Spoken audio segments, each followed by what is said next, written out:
Il a faim. Okay?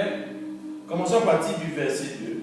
David s'est rendu à Nob, 1 Samuel 21, vers le sacrificateur Ahimelech, qui a couru en tremblant au devant de lui, disant: pourquoi es-tu seul? Et n'y a-t-il personne avec toi? David répondit au sacrificateur: le roi m'a donné un ordre et m'a dit que personne ne sache rien de l'affaire pour laquelle je t'envoie et de l'ordre que je t'ai donné. J'ai fait connaître tel et tel endroit pour un rendez-vous à mes jeunes gens. Maintenant, qu'as-tu sous la main? Donne-moi 5 pains ou ce qui se trouvera. Le sacrificateur répondit à David: je n'ai pas de pain ordinaire sous la main, mais il y a du pain consacré. Si du moins tes jeunes gens se sont abstenus de femmes. David répondit au sacrificateur: toute femme nous est interdite, comme auparavant quand je partais en guerre. Les armes de mes jeunes gens sont consacrées. Et si c'est un acte profane, il se fera du moins consacré aujourd'hui par les armes.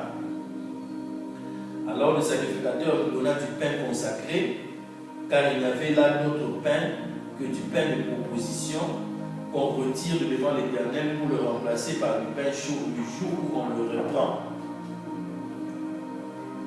Amen. Amen. On peut déjà s'arrêter là. Il est très important que vous compreniez, qu'ensemble on comprenne cette histoire des pains. D'abord, le pain de proposition dont on parle, la Bible n'a jamais dit 12 pains. La Bible parle de 2 piles de 6 pains, donc c'est 12 pains. Mais il faut faire très attention quand vous lisez la Bible. C'est 2 piles de 6 pains qui représentaient les 12 tribus d'Israël. Amen. Amen. Assis là devant la présence de chaque pain était là, pas en train de faire une intercession, non. Mais ça s'était lié à une tribu. Pour faire ce pain, il fallait des gens qui devaient les faire. Il fallait des gens qui étaient chargés de les préparer. 1 Chroniques chapitre 9 verset 32, vous pouvez écrire. 1 Chroniques chapitre 9 verset 32, il y a un groupe de gens qui étaient chargés de les préparer. Ce n'est pas n'importe qui pouvait les faire. On les appelle dans la Bible les Kéhatites. Les fils de Kéhat. 1 Chroniques 9 verset 32. Et Kéhat veut dire assemblée. Donc assemblée dans le sens pas de parlement, l'Assemblée nationale, non. C'est dans le sens d'un groupe de gens qui se retirent à côté. Ok? Les gens mis à part pour discuter. Et la Bible enseigne que c'était des Kéhatites. Qui étaient ces Kéhatites? Je dis c'est les descendants de Kéhat. Vous pouvez écrire dans le livre de Nombres, chapitre 3, verset 27, il y a des informations sur les Kéhatites. 2 Chroniques, chapitre 20, verset 19. 2 Chroniques, chapitre 34, verset 12.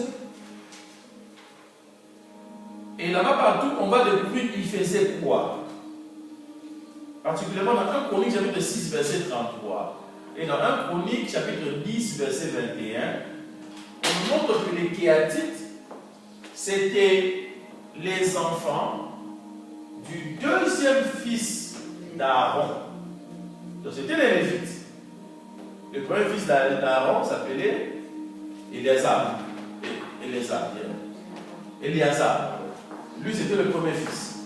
Donc c'est lui qui va remplacer son père après dans le rôle de souverain sacrificateur.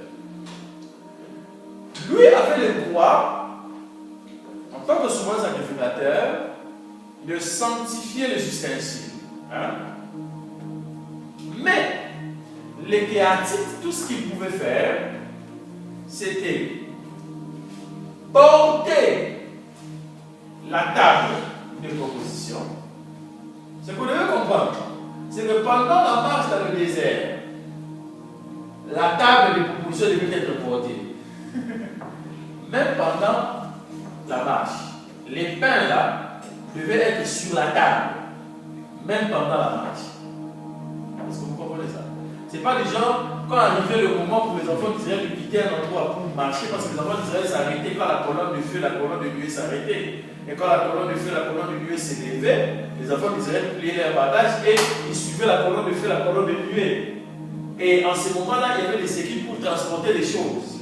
On devait transporter les ossements de Joseph. Amen. On devait transporter l'arche.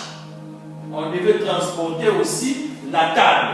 Et je crois qu'il y avait une équipe pour transporter les chandeliers.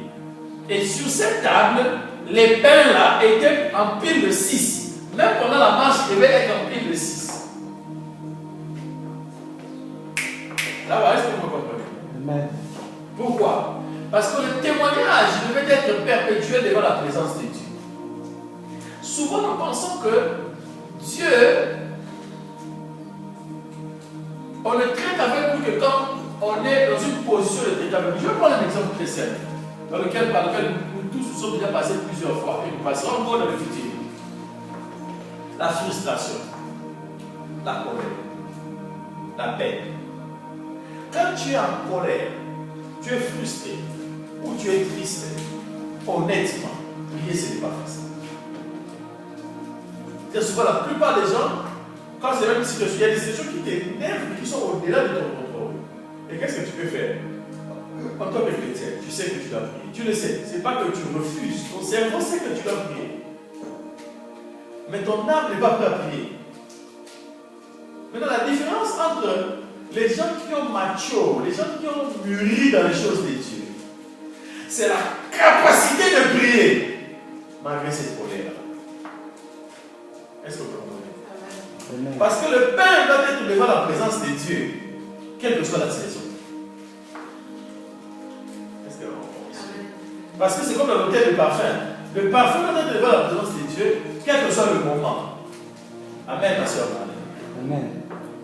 Et honnêtement, quand tu es frustré, parce que je suis passé dans ta maison, dans ton travail, où tu es vraiment en colère, tu vois, il y a des situations qui te mettent vraiment hors de toi. Mais tu dois savoir quelque chose. En tant qu'enfant de Dieu, tu n'as pas d'autre moyen que la prière pour résoudre les choses. Il faut prier.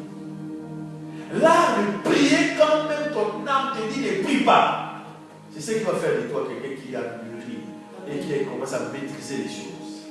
Et tu auras les résultats que ceux qui n'ont pas prié ne peuvent pas avoir. Répétez Amen. Amen. J'espère que tu veux connaître Dieu. Si tu veux connaître Dieu, tu dois savoir comment Dieu opère. Et là, Dieu aussi regarde. Est-ce que ma fille, mon fils, va se confier en moi en ce moment-ci? Ou bien va faire confiance dans son cerveau? Si je te dis le nombre de fois que le cerveau m'a déçu, tu n'as pas idée. Mais le Seigneur ne déçoit jamais. Amen. Ton cerveau t'a donné un plan, une stratégie qui n'est pas correcte. Alléluia. Amen. Les Kéatites, c'est eux qui devaient porter la table, ils devaient transporter beaucoup d'instruments du sanctuaire, mais ils ne devaient pas les toucher. La seule chose qu'ils pouvaient toucher, c'était les pains et préparer les pains. Et ces pains-là, un pain, quand on parle de ces pains, tu as comme l'image des pains que tu achètes dans Waitrose, ici à Londres, ou bien dans ton magasin qui s'est inspiré, les pains, tout plat là. Peut-être c'est ça l'image que tu as, hein, tout petit là. Non. Les pains de proposition dont on a parlé, ça avait des dimensions énormes. Pour faire un pain, on parle de 2 mesures, ça fait une histoire de 8 kilos de farine. Pour faire un pain. C'était des pains énormes qu'il fallait faire. Et donc, ce n'était pas un travail facile. Et on les faisait une fois la semaine. On les préparait la veille de la Pâque. Quand tu es super, et que les disciples, on dit que maintenant on a la veille de la Pâque, on doit célébrer, plutôt la veille du sabbat, une fois par semaine, la veille du sabbat. Là, c'était en même temps la fête de la Pâque. Historiquement, on dit que c'était aussi un jubilé. Le jubilé, c'est chaque 50 ans en Israël. Et donc, c'est pour cela qu'il y avait la possibilité qu'on puisse libérer les prisonniers. C'était déjà parce que c'était une habitude que le Romain avait établie pour les fêtes juives, particulièrement la Pâque, mais aussi parce que c'était la fête de la jubilé. Et lorsqu'on fêtait les jubilés, on célébrait cela un jour avant même le sabbat. Donc le sabbat c'est le samedi, ont commencé, parce que la journée en Israël commence à 18h. Donc le sabbat commence le vendredi à 18h. Ok? Maintenant, historiquement, le Seigneur n'est pas mort le vendredi à 18h, il est mort le jeudi à 18h. Enfin, il est mort à 15h. Okay? En réalité, tout a compris. C'était 9h. C'était 9h, c'est ce que dit la Bible. C'était 9h. Et 9h, c'est 15h. Parce que minuit, si tu veux, la première heure, ça commence à partir de 6h. Je t'emmène dans le langage hébraïque, comment on compte les heures. Ok? Donc, maintenant, la raison pour laquelle on avait accéléré la descente des corps de la croix, c'est parce qu'on devait maintenant commencer à préparer les pains. Est-ce que tu comprends ça maintenant? Ok? On devait commencer à préparer ces pains. Les pains qu'on doit mettre. Pourquoi? Parce qu'il y a d'autres pains qui se trouvent dans la présence de Dieu, dans le lieu saint, mais qu'on doit maintenant remplacer. Et quand on remplace par du pain qu'on vient de faire, qu'on dépose sur ces tables-là, et on prend les pains qui étaient là, que maintenant on donne aux Lévites pour qu'ils aillent manger cela dans un lieu très saint. Et Jésus fait tout ça à la croix. Amen. Alléluia. Amen. Jésus a remplacé le sacrifice qui était là en étant le nouveau pain. Il dit, je suis le pain de vie. Ce n'est pas un prophète qui dit Jésus est non. Jésus lui-même, de sa bouche, il dit, je suis le pain de vie. Vos pères ont mangé la manne pendant la marche, mais moi, je suis le pain de vie. Celui qui croit dans moi et qui boit mon corps, qui mange mon sang, plutôt qui boit mon sang et qui mange mon corps, à la vie éternelle. Alléluia. Amen. Et je vais les résurrecter, je vais les ressusciter le dernier jour. Amen. Je suis la résurrection et je suis la vie. Alléluia. Amen. Ce pain-là symbolise Christ lui-même, qui est constamment devant la présence de Dieu. Et aussi, c'était du pain qu'on faisait, quand on a lu le texte, avec, si tu veux, le net plus intra de la farine. Donc, la meilleure partie de la farine, c'est avec ça qu'on faisait ce pain. Tu es exigeant. Maintenant, compte combien de fois tu as fait des pains, tu as fait des offrandes, tu as juste donné des trucs comme ça, bon, ok, je vais prendre même ça. Quand même, compte combien de fois? Inclus-moi, ok? Ne sommes pas que le pasteur est en train de me mettre la pression. Inclus moi-même. Nous devons amener à Dieu ce qui a de la valeur. David a dit, je ne donnerai pas à Dieu ce qui ne me coûte rien. Je ne donnerai pas au Seigneur ce qui ne me coûte rien. Avec tout ce qu'il fait dans ta vie, qu'est-ce que tu peux même lui donner? Alléluia.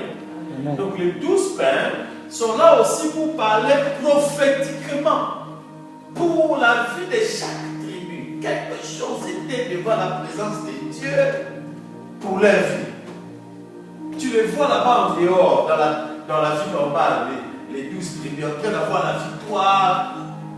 Écoutez ce que David explique. Quand il arrive là, on lui dit, mais, parce que David a faim. Il arrive là, à Nob, en ce moment-là, l'arche s'est trouvée là-bas. Et le prêtre faisait, justement, il plaçait le pain de proposition. Et donc, David a faim, il dit, je veux manger. Le sacrificateur lui dit, mais je n'ai pas d'autre pain à te donner, si c'était le pain déjà consacré. Et le texte va même plus, il dit que ce pain consacré, c'était aussi du pain parfumé. Dimanche prochain, je vais aller en profondeur sur ça peut-être. Mais si le temps me permet d'expliquer. Le pain parfumé, le pain consacré. C'est fort. Et David dit, j'ai faim, moi je vais manger. Si tu n'es pas lévite, et que tu manges ces pains-là, qu'est-ce qui va t'arriver selon le livre de Moïse? Tu vas mourir. Tu vas mourir. Quand j'ai commencé à prêcher, j'avais 15 ans. J'ai fait mon premier séminaire, j'avais 16 ans. Et le séminaire, c'était une conférence de plusieurs jours dans une église à Kinshasa. Et quand j'ai fini, les gens de cette église-là ont décidé de me donner la dîme. Et il y avait un problème avec ça. Parce que pour moi, la dîme, c'est l'argent de Dieu que ne peuvent manger que les Lévites. Et moi, même si je faisais mon séminaire, j'étais un jeune homme.